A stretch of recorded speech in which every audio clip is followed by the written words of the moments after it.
Live jacket घालून आम्ही आमच्या बोटमध्ये एंटर केलं। बोट रिव्हर्स गिअर टाकला आणि पाण्याच्या मधोमध घेऊन निघालो। हे मित्र लोक बोट चालवत आहे आणि मी मागं बसलोय।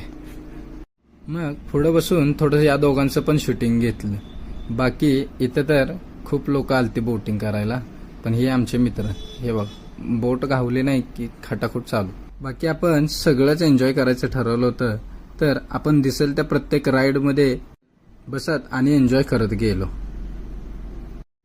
प्रत्येक राईडची मजा घेत आम्ही लास्टला येऊन पोचलो या पाळण्यापाशी, कारण की या पाळण्यातनं आम्हाला पूर्ण वॉटरफॉल वरून बघायला मिळत होतं आणि पूर्ण वॉटरफॉल एकाच जागी एकाच ठिकाणी बसून दिसत होतं। बाकी इकडून पूर्ण वॉटर ऍक्टिव्हिटीज वरून दिसत होत्या सगळ्या, आणि आता आपण त्याच करण्यासाठी जाणार होतो। त्याआधी आपण थोडंसं पेट पूजा करण्यासाठी आलो आणि जेवण करून घेतलं।